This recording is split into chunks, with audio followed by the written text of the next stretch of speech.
America ने Iran को कमजोर समझकर जंग छेड़ी थी, लेकिन 5 महीने बाद तस्वीर बदलती नजर आ रही है। वॉशिंगटन से लेकर पेंटागन तक अब एक ही चिंता है, हथियार चाहिए और तुरंत चाहिए। जिस अमेरिका के पास दुनिया की सबसे ताकतवर सेना है, जिस अमेरिका की मिसाइलें हजारों किलोमीटर दूर बैठकर दुश्मन को निशाना बनाने की ताकत रखती हैं, आज उसी अमेरिका ने अपनी डिफेंस कंपनियों को सिर्फ 21 दिन का अल्टीमेटम दे दिया है। मतलब साफ है, अब इंतजार नहीं होगा।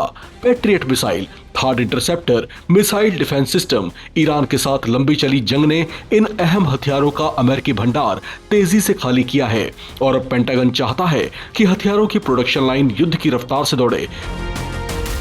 लेकिन असली सवाल यहीं से शुरू होता है, क्या ईरान ने अमेरिका को सिर्फ मैदानी जंग में चुनौती दी है, या अब अमेरिकी वॉर मशीन की कैपेसिटी भी सवालों के घेरे में आ गई है? क्योंकि 5 महीने की लड़ाई के बाद अमेरिका को सिर्फ ईरान पर नजर नहीं रखनी, उसे चीन को भी देखना है, रूस को भी देखना है और दुनिया के दूसरे संभावित मोर्चों के लिए भी हथियार बचा कर रखने हैं।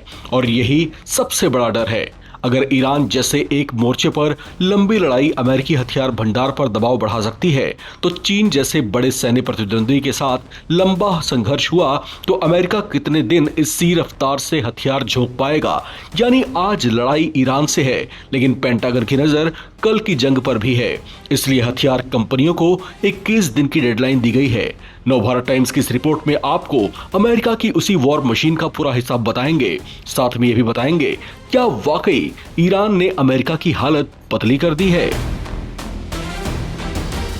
अमेरिका और ईरान के बीच 5 महीने से चल रही जंग ने सिर्फ मिसाइलें और ड्रोन नहीं झोंके, इसने अमेरिका के हथियारों के भंडार पर भी भारी दबाव डाला है। यही वजह है कि पेंटागन अब अपनी डिफेंस इंडस्ट्री को युद्ध स्तर पर उत्पादन बढ़ाने के लिए धकेल रहा है। Centre for strategic and international studies के आकलन के मुताबिक युद्ध से पहले दुनिया में पैट्रियट इंटरसेप्टर का स्टॉक करीब 2200 के आसपास था, जो अब 827 के नीचे बताया जा रहा है। वही थर्ड का स्टॉक करीब 452 से घटकर 278 के नीचे पहुंचने का अनुमान है। यानी अमेरिका के सामने अब सिर्फ आज की लड़ाई नहीं, कल की जंग के लिए हथियार बचाए रखने की चुनौती भी खड़ी हो गई है। लेकिन यहाँ एक बात समझना बेहद जरूरी है। इसका मतलब ये नहीं है कि अमेरिका के हथियार खत्म हो गए हैं या अमेरिकी सेना लड़ने की स्थिति में नहीं है।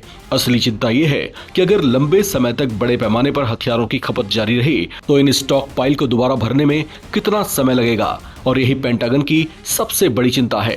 डिफेंस एक्सपर्ट्स का मानना है कि अगर मिडिल ईस्ट में लंबी जंग अमेरिकी इंटरसेप्टर और प्रिसीजन हथियारों के स्टॉक पाइल पर दबाव डाल रही है, तो वॉशिंगटन को चीन और रूस जैसे बड़े सैन्य प्रतिद्वंदियों के खिलाफ अपनी रणनीतिक तैयारी का भी हिसाब रखना होगा।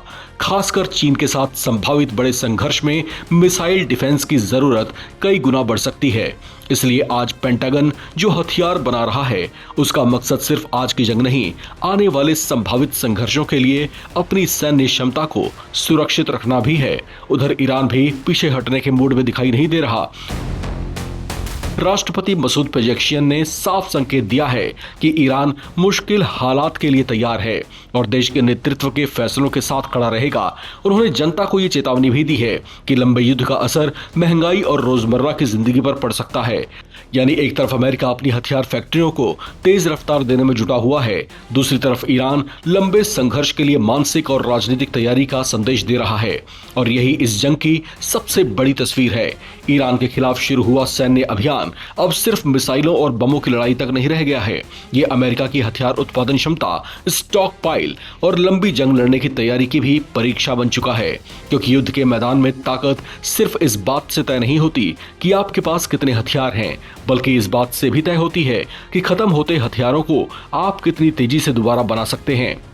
अब चलते चलते कुछ सवाल नवभारत टाइम्स के आप तमाम दर्शकों से।